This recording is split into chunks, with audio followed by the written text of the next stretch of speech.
Assalamualaikum warahmatullahi wabarakatuh. Perkenalkan, nama saya Tiara Nufakira. Saya berasal dari kelas MJ 105. Di sini saya akan mempresentasikan tugas UAS ICT Literasi.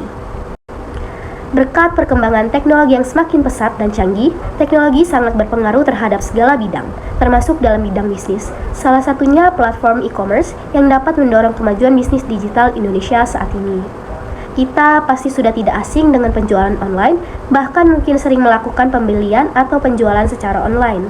Perdagangan online atau e-commerce adalah kegiatan jual beli yang dilakukan secara online melalui internet. Lalu, apa sajakah dampak dari perdagangan online terhadap perekonomian Indonesia? Yang pertama, dampak positif. Yang ke-1, meningkatkan pertumbuhan ekonomi.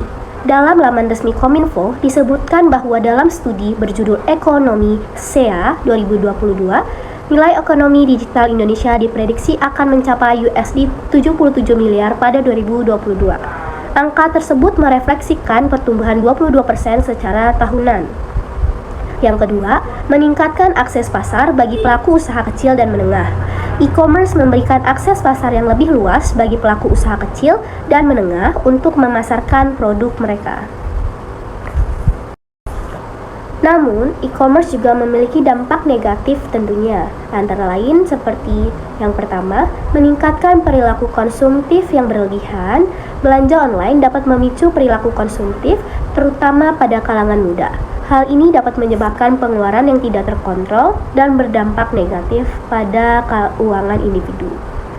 Yang kedua, menimbulkan persaingan yang tidak sehat. Persaingan di sektor e-commerce dapat menjadi tidak sehat karena adanya praktik-praktik bisnis yang tidak adil, seperti penipuan, harga yang tidak wajar, dan lain sebagainya. Dalam rangka meminimalkan dampak negatif perdagangan online terhadap perekonomian Indonesia, diperlukan upaya-upaya untuk meningkatkan literasi digital dan literasi ekonomi masyarakat. Selain itu, pemerintah juga perlu meningkatkan pengawasan terhadap praktik-praktik yang tidak adil dan memperkuat regulasi terkait perdagangan online. Berikut adalah contoh perusahaan atau startup yang berkembang pesat di Indonesia. Pernahkah Anda menggunakan layanan antar jemput Gojek, baik untuk pergi ke suatu tempat ataupun mengantarkan makanan dan barang-barang lainnya? Layanan antar jemput yang memang sangatlah banyak digunakan masyarakat Indonesia, bahkan Gojek menjadi salah satu startup terbesar di Indonesia. Gojek merupakan sebuah aplikasi yang didirikan oleh Nadiem Anwar Makarim yang sekarang menjabat sebagai Menteri Pendidikan dalam Kabinet Indonesia Maju. Karena efektivitas ojek pangkalan yang sangat rendah, Nadiem melakukan wawancara kepada para tukang ojek langganannya, sebab para tukang ojek menunggu penumpang selama 8 hingga 10 jam. Selain itu, mereka hanya mendapatkan 4-7 penumpang dalam sehari. Melihat hal ini, Nadiem Makarim bersama Michelangelo Maron membantu para tukang ojek pangkalan untuk mendapatkan penumpang secara cepat dengan efisiensi yang tinggi. Maka, dibuatlah perusahaan yang bernama Gojek.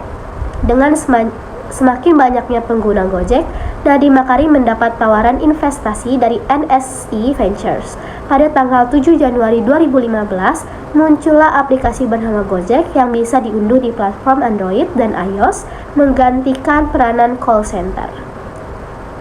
Dengan berbagai pendanaan yang didapatkan membuat perusahaan Gojek resmi menyandang status startup unicorn pertama kali di Indonesia.